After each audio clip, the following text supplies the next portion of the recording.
Irán está en todos los titulares: conflictos, amenazas, alianzas ocultas, ambiciones nucleares. Pero lo que pocos saben es que su historia ya estaba escrita mucho antes, no en periódicos ni en tratados diplomáticos, sino en la Biblia, su origen y también su final. Sí, Irán aparece en la Biblia, desde el Génesis hasta las profecías del fin del mundo, solo que no lo hace con su nombre moderno, sino con su nombre antiguo, Persia. Porque la Biblia no solo relata la creación de esta nación, también profetiza su destino final en uno de los pasajes más oscuros y temidos del Apocalipsis, la guerra de Gog y Magog, una coalición de naciones que se levantará contra Israel en los últimos días. Pero antes de convertirse en enemiga profética, Persia fue un imperio elegido por Dios para liberar a su pueblo, reconstruir el templo y cumplir las visiones del profeta Daniel. Quédate hasta el final, porque hoy vas a descubrir algo que muy pocos se atreven a enseñar: el verdadero papel de Irán en el plan de Dios, desde el principio hasta el fin. Todo comienza en el libro del Génesis. Después del diluvio, Dios le da a la humanidad un nuevo comienzo, y en este nuevo mapa genealógico se revela cómo nació la nación de Persia. Noé y su familia fueron los únicos sobrevivientes sobre la tierra, y sus 3 hijos, Sem, Cam y Jafet, se convirtieron en los nuevos padres de las naciones. En el capítulo 10 leemos: estas son las generaciones de los hijos de Noé, Sem, Cam y Jafet, a quienes nacieron hijos después del diluvio. De ellos se poblaron las costas, cada cual según su lengua, conforme a sus familias en sus naciones. Allí, en ese árbol genealógico, aparecen los 2 patriarcas de los que nacería el imperio persa, Madai y Elam. Madai era hijo de Jafet, y de él descendieron los medos, un pueblo que habitaría las montañas del norte en la región que hoy forma parte del territorio de Irán. Desde estas cumbres agrestes, los descendientes de Madai comenzaron a expandirse, fundando aldeas, clanes, tribus. Eran independientes, duros, montañeses, conocidos por su resistencia y su estructura tribal. Madai representa el corazón norte del Irán antiguo. El segundo nombre es Elam, hijo de Sem. Sus descendientes, los elamitas, se establecieron al suroeste, en las fértiles tierras que bordean el Golfo Pérsico. Pero no pasaría mucho tiempo hasta que estos pueblos entraran en el escenario profético. En Génesis 14 se relata la primera gran guerra internacional de la Biblia. 4 reyes del este, entre ellos Kedorlaomer, rey de Elam, se aliaron para invadir Canaán, saquearon ciudades, esclavizaron pueblos y tomaron como prisionero a Lot, el sobrino de Abraham. Elam no era una tribu insignificante, era una potencia, y según la Biblia fue la primera nación que se atrevió a atacar al pueblo de fe. Pero Abraham no se quedó de brazos cruzados. Con solo 318 siervos entrenados, los persiguió de noche, los venció, rescató a Lot, liberó a los cautivos y humilló a los reyes del oriente. Fue una victoria imposible, una victoria que no tenía lógica humana, pero sí tenía un mensaje: ningún poder del este puede prevalecer contra los que tienen el favor de Dios. Pero Elam no desapareció. ¿Por qué el gran imperio persa fue borrado de la historia? Murieron, y el imperio persa era más grande que el imperio romano en su pico máximo. A multiplicarse. Tenía una extensión de 5.4 millones de kilómetros cuadrados, la misma tierra, comparado contra 4.4 millones de kilómetros cuadrados del imperio uno romano. Al suroeste, en las controlaban a casi la mitad de la población mundial en el año 480 a.C. Es decir, controlaban a 50 millones de personas de las 112 millones de personas que había en el mundo. Una nueva en ese fuerza momento. se preparaba en silencio. Y si fue tan poderoso, ¿por qué no sabemos tanto del imperio persa como del romano? Finalmente un imperio. Los persas fueron los primeros en crear una carta de derechos humanos en el año 539 a.C. Los profetas Ciro II Isaías el y Grande Jeremías ordenó en esta carta la igualdad de profecías razas, asombrosas lenguaje, sobre ellas. religión y mucho más. Primera, a través de El Isaías, concepto de paraíso fue establecido por los persas al crear hermosos jardines a lo largo de todo el imperio. Fueron los primeros en inventar la refrigeración, al crear los yakshal, una especie de refrigeradores subterráneos para preservar alimentos. Construyeron el primer canal de Suez en el año 1878 a 1939 a.C., que unía el río Nilo con el Mar Rojo, llamado el Canal de los Faraones. El canal fue cerrado en el año 767. Los persas fueron de las primeras civilizaciones que practicaron el monoteísmo, 2000 años antes de Cristo, con su religión llamada Zoroastrismo, una religión que sigue viva hasta nuestros días. La practicó el popular cantante Freddie Mercury, vocalista de Queen. El zoroastrismo fue la primera religión en nombrar los conceptos de cielo e infierno, día del juicio final, los ángeles y demonios, la revelación final, incluso la idea de Satanás es del zoroastrismo. Friedrich Nietzsche escribió un libro cuyo título está basado en el zoroastrismo. El libro lo llamó Así habló Zaratustra y lo publicó entre 1883 y 1884. ¿Por qué borraron de la historia el imperio de Persa? ¿Cómo el imperio persa llegó a ser tan poderoso? Porque los griegos desprestigiaron al imperio persa. ¿Cómo era la ciudad antigua de Persépolis, la capital del imperio persa? ¿Por qué Alejandro Magno quemó Persépolis? Antes de meternos a fondo, no olvides suscribirte a nuestro canal y activar las notificaciones para mantenerte al día con nuestras actualizaciones. Persia crecía en poder. Dios ya había revelado su destino en sus profetas. El hebreo, cautivo en Babilonia, fue el primero en verlo, Daniel. Todo comenzó cuando el ejército de Babilonia, liderado por el rey Nabucodonosor, entró en Jerusalén. Las murallas cayeron, el templo fue saqueado. Miles de israelitas fueron llevados como esclavos a tierras extranjeras. Entre ellos estaba Daniel, apenas un adolescente cuando fue arrancado de su hogar y llevado a la corte del imperio más poderoso del mundo. Pero en medio de esa oscuridad, Dios lo escogió. Mientras estaba rodeado del esplendor corrupto del palacio real, Daniel no se contaminó, y por esa fidelidad Dios le entregó un don que no le había dado a ningún otro cautivo, el don de las visiones. Visiones que no sólo hablaban de su tiempo, sino del curso completo de la historia. Desde el corazón mismo del imperio que había destruido Jerusalén, Daniel comenzó a ver cómo Dios levantaría otro imperio, el imperio persa.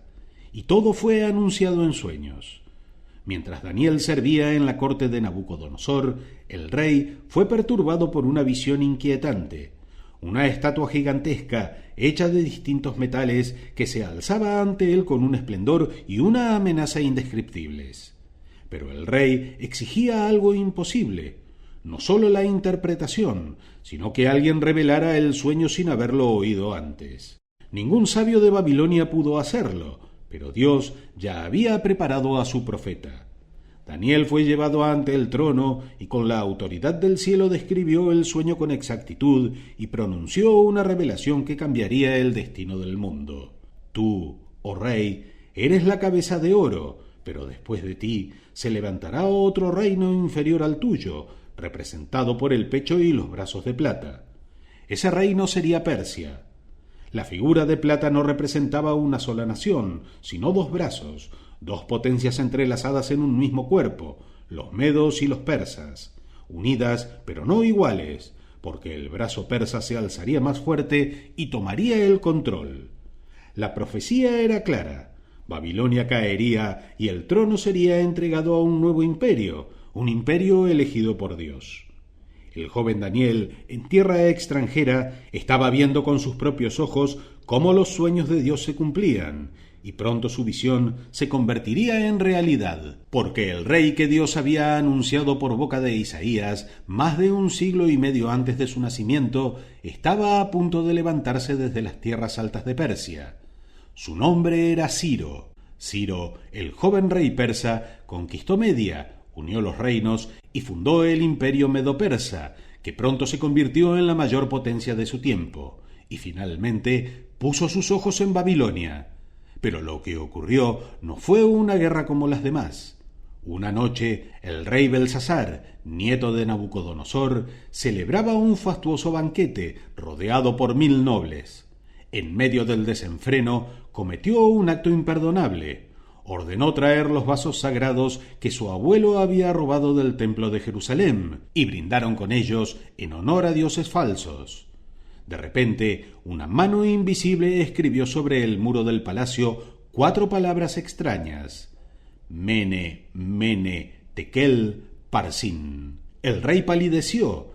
Nadie sabía lo que significaban, hasta que llamaron a Daniel, y el profeta reveló: Dios ha contado los días de tu reino y le ha puesto fin. Has sido pesado en la balanza y hallado falto. Tu reino será entregado a los medos y a los persas. Y mientras las palabras eran pronunciadas, la profecía ya se estaba cumpliendo. Los ejércitos de Ciro el Grande habían desviado el río Éufrates y entraban en silencio por su cauce seco. Las puertas no estaban cerradas, Dios mismo las había abierto. Esa misma noche, Belsasar fue asesinado y Babilonia cayó ante Persia. Durante 70 años, los judíos habían llorado junto a los ríos de Babilonia, y ahora veían cumplirse lo imposible. Un rey extranjero, pagano, decretaba su regreso a Jerusalén. Pero Ciro no solo permitió el regreso, también financió la reconstrucción del templo y envió a los líderes del pueblo con respaldo real. Zorobabel, descendiente del linaje de David; Josué, el sumo sacerdote. Ellos serían los primeros en colocar los cimientos, y así el lugar donde habitaba el nombre de Dios volvería a levantarse. Persia fue la única nación que no destruyó a Israel, sino que lo restauró. Pero las visiones de Daniel no terminaron allí. Dios le mostró otra imagen, aún más aterradora. Desde las aguas del caos emergerían 4 bestias monstruosas. La segunda era un oso gigantesco, alzado de un lado, con 3 costillas entre los dientes. Una voz tronó desde el cielo: «Levántate y devora mucha carne». Ese oso representaba al imperio que vendría después de Babilonia, Media y Persia. Estaba alzado a un lado porque Persia dominaría sobre Media, y las 3 costillas entre sus fauces representaban sus 3 grandes conquistas: Lidia, Babilonia y Egipto. 3 imperios tragados por su expansión imparable, y esa visión se cumplió con precisión estremecedora. Tras conquistar el reino de Lidia en Asia Menor y la poderosa Babilonia, Persia no se detuvo, fue por Egipto. Ya bajo el reinado de Cambises II, hijo de Ciro, los ejércitos persas cruzaron el desierto del Sinaí y derrotaron al faraón Psamético III en la batalla de Pelucio. Egipto, el antiguo opresor de Israel, cayó ante el imperio persa, y la tercera costilla fue arrancada. Años después, mientras Daniel se encontraba a orillas del río Ulai, fue arrebatado por una revelación distinta, más específica, más simbólica, más aterradora. Ante sus ojos apareció un carnero. Tenía 2 cuernos, pero uno era más alto que el otro, y ese cuerno más alto creció después. El carnero embestía con furia hacia el occidente, hacia el norte y hacia el sur. Nadie podía detenerlo. Entonces una voz celestial explicó el significado. El carnero que viste, con 2 cuernos, representa a los reyes de Media y Persia. Otra vez, Persia aparece como protagonista del plan divino, pero esta vez no como aliada, sino como una fuerza imperial desatada que conquista sin oposición, que avanza como una bestia imparable. Y el detalle es escalofriante. Un cuerno más alto, una alusión exacta a la supremacía persa sobre los medos. 2 pueblos, un solo imperio, pero un trono dominante. La visión continuaba. De pronto, desde el occidente, apareció un macho cabrío, veloz como el viento, con un solo cuerno entre los ojos. En un instante embistió el carnero, lo derribó y lo pisoteó. Era la profecía del próximo imperio, Grecia. Liderados por Alejandro Magno, los griegos derrotarían a Persia con una velocidad sobrenatural. Daniel no sabía quién era ese macho cabrío, pero entendió que Persia caería. El imperio más vasto, más glorioso que el mundo antiguo había conocido, tenía su final escrito, aunque ese final aún no había llegado. Porque en sus días de esplendor, Persia era invencible. Era un centro del mundo. Su dominio se extendía desde la India hasta Etiopía, y en sus días del rey Ahasuero, el trono del imperio más grande de la tierra se estableció en Susa, en el corazón de Elam, lo que hoy conocemos como el suroeste de Irán, y fue allí, en Susa, donde ocurrió uno de los milagros más inesperados de toda la historia bíblica, porque el gran imperio sería conquistado por una sola mujer. El rey Ahasuero celebró un banquete majestuoso que duró 6 meses. Luego invitó a todos los habitantes de Susa a una fiesta final de 7 días. En un momento de orgullo y desenfreno, pidió que trajeran a su esposa, la reina Vasti, para exhibir su belleza ante todos. Pero Vasti se negó. Humillado ante todo el imperio, el rey la desterró, y entonces sus consejeros propusieron una solución radical: buscar entre las jóvenes vírgenes del reino a una nueva reina. Las más bellas serían llevadas al palacio, durante 1 año serían preparadas y luego presentadas al rey. Una de esas jóvenes era Hadasá, pero nadie la conocía por ese nombre. Era huérfana, nacida entre los judíos deportados. Su primo Mardoqueo la había criado en secreto, y en palacio recibió otro nombre: Ester. Ester fue elegida por el rey. Sin saber que era judía, Ahasuero la coronó reina de Persia. Pero mientras una reina era coronada, en las sombras del palacio se levantaba un enemigo mortal: Amán, descendiente de los amalecitas, antiguos enemigos del pueblo de Dios. Amán fue ascendido a la más alta posición después del rey, y cuando todos debían inclinarse ante él, Mardoqueo se negó. Arrogante y vengativo, Amán no quiso solo vengarse de un hombre, sino exterminar a todo su pueblo. Lo que pudo haber sido una simple venganza personal se convirtió en un plan de genocidio. Convenció al rey de que había un pueblo extraño esparcido por el reino con leyes distintas que no obedecía a los decretos del imperio. Propuso exterminarlos. El rey, engañado por las palabras de Amán, selló el decreto con su anillo real. En menos de 1 año, todo judío en Persia debía morir: hombres, mujeres y niños. El caos se extendió entre los judíos. Mardoqueo envió un mensaje urgente a Ester para alertarla. Cuando Ester se enteró del decreto, no supo cómo actuar. Para salvar a los suyos, tendría que entrar sin ser llamada ante el rey. Y en Persia, nadie podía entrar al trono sin invitación. El castigo era la muerte. Pero lo que estaba en juego no solo era su vida, era el destino de una nación. Pero acercarse al trono era un riesgo mortal, porque cualquiera que entrara a la sala del rey sin invitación podía ser ejecutado al instante, salvo que el rey extendiera su cetro en señal de clemencia. Ester decidió arriesgar su vida. Se presentó sin ser llamada, y Dios le dio la gracia delante del rey. El cetro fue extendido, pero Ester no habló de inmediato. Sabía que en palacio, más importante que las palabras, es el momento exacto.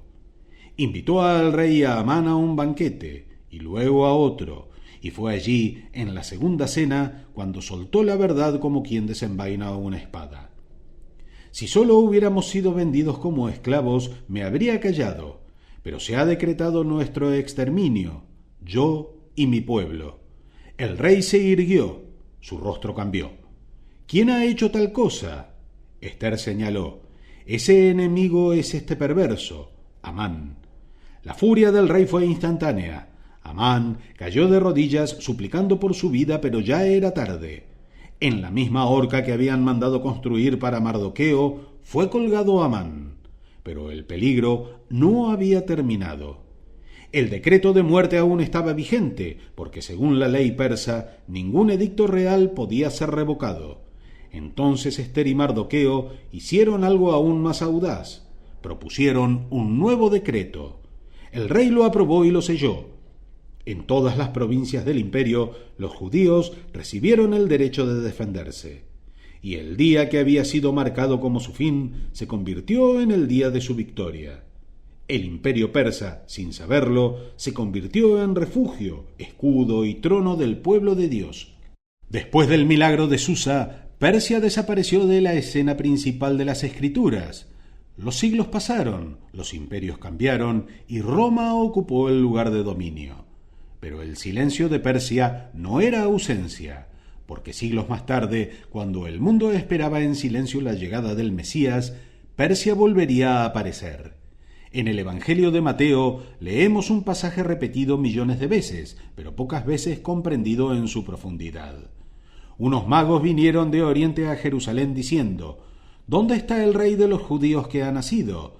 Porque su estrella hemos visto en el Oriente y venimos a adorarle. La palabra griega usada para magos es magoi y hace referencia a sabios astrónomos y sacerdotes del Oriente. Aunque el texto no revela su nacionalidad, todo indica que venían de las antiguas tierras del imperio medo-persa, lo que hoy conocemos como Irán. Los magos formaban parte de una casta religiosa influyente en Persia, expertos en astronomía, antiguos textos y profecías heredadas. No eran reyes, pero sí hombres de ciencia, autoridad y sabiduría espiritual. Y es muy probable que entre los antiguos pergaminos que estudiaban estuvieran los escritos de Daniel, el profeta que había servido siglos antes en la corte de Babilonia y Persia. Daniel no solo interpretó los sueños de Nabucodonosor, también profetizó el tiempo exacto de la llegada del Mesías.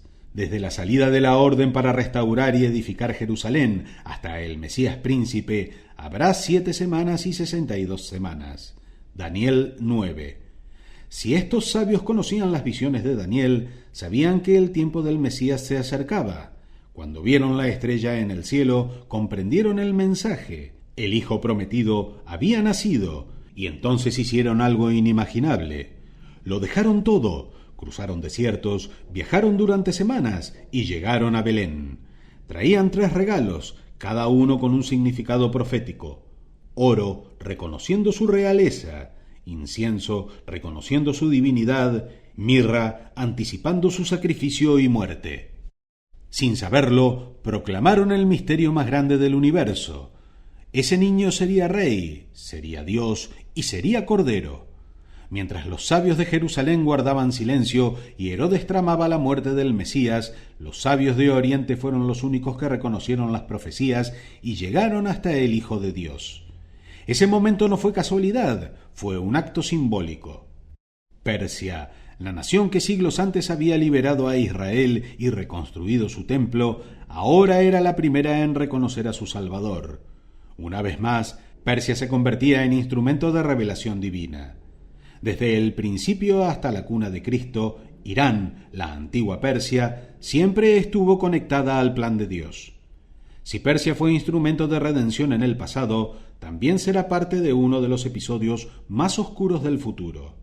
Dios no solo reveló su origen, también anunció su final. Lo hizo a través del profeta Ezequiel, en una de las visiones más temidas del Antiguo Testamento, la guerra de Gog y Magog. En el capítulo 38, Ezequiel describe una coalición de naciones que en los últimos días se levantarán contra Israel, el pueblo de Dios restaurado. Hijo de hombre, pon tu rostro contra Gog, en la tierra de Magog, príncipe de Mesech y Tubal.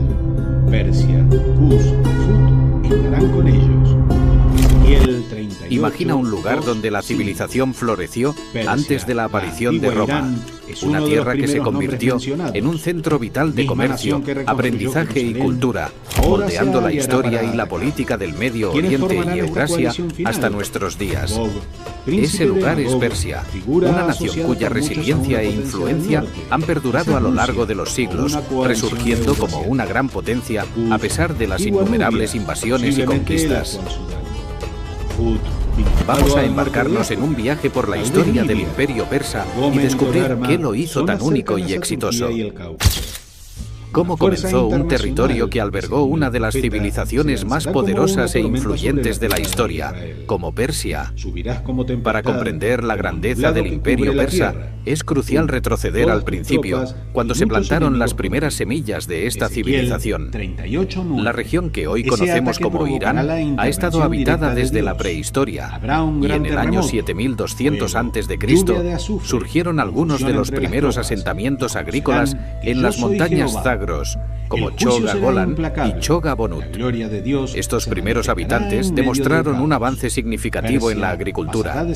Cultivaban cebada silvestre, lentejas y diversas leguminosas, lo que no solo les proporcionaba una fuente constante de alimento, sino que también les permitía establecer comunidades más estables y complejas. La agricultura fue una revolución que transformó la forma de vida humana, permitiendo que estas comunidades se asentaran permanentemente y desarrollaran nuevas tecnologías y prácticas culturales. Un hallazgo fascinante que subraya la sofisticación de estos primeros agricultores es una jarra de vino de 7000 años, ahora exhibida en la Universidad de Pensilvania. Este descubrimiento revela que los habitantes de las montañas Zagros no solo cultivaban plantas durante 7 años y el nombre de Gog asociado para siempre al juicio divino. Persia, como parte de esa alianza, no escapará al castigo, pero aquí ocurre algo inesperado, porque el profeta Jeremías ya lo había anunciado siglos antes, en un pasaje casi olvidado. Aconteció palabra de Jehová acerca de Elam.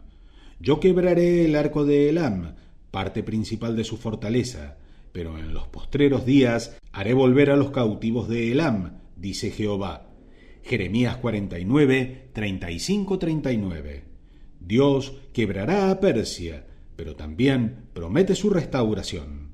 Aunque caiga en el juicio de los últimos días, aunque se una al ataque final contra Israel, aunque su arco sea quebrado, Dios aún la llama, aún le promete un retorno.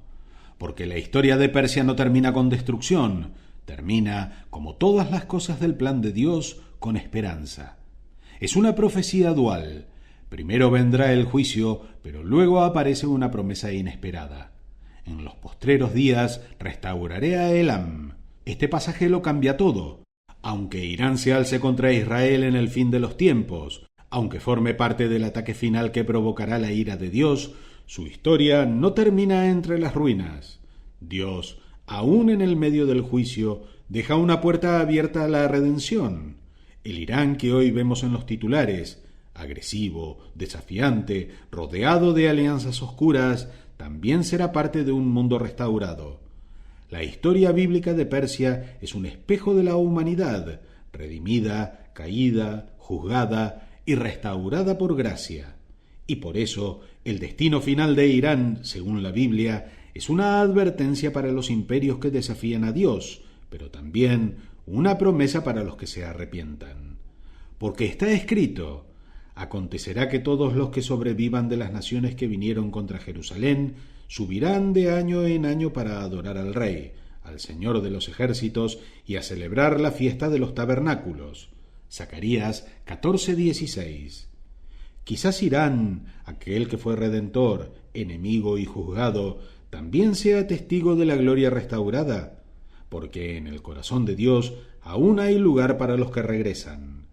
Desde las primeras páginas del Génesis hasta las visiones estremecedoras del Apocalipsis, Persia ha estado allí. Cuando la humanidad resurgía del diluvio, Dios nombró a Elam y a Madai, sembrando la semilla de un imperio que aún no existía. Cuando Abraham se alzó para rescatar a Lot, Elam ya era una amenaza. Cuando Babilonia cayó, Persia fue su instrumento de redención. Cuando el templo fue reconstruido, un rey persa lo financió.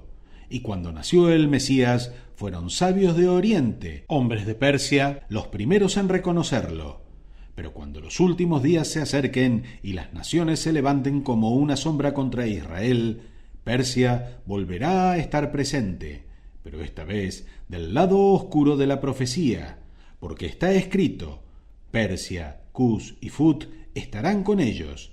Ezequiel 38:5. Una coalición contra el pueblo restaurado de Dios. Pero ni siquiera entonces se cierra el libro. La Escritura no clausura la puerta, y un día, cuando las naciones suban a Jerusalén a celebrar al Rey, si Persia vuelve su rostro a Dios, su historia no terminará en cenizas, sino en gloria. Y ahora, después de todo lo que has escuchado, te pregunto a ti: ¿crees que Irán está cumpliendo hoy su papel profético? Vivimos tiempos donde las profecías se activan en silencio y lo que parecía antiguo está más vivo que nunca. Los misterios del cielo no son cuentos, son llamados a despertar el alma. Si esto tocó tu espíritu, suscríbete y comparte la revelación, y cuéntame qué te sorprendió o con qué verdad te quedas. Nos vemos en el próximo Enigma de Misterios Sagrados, donde lo eterno se revela.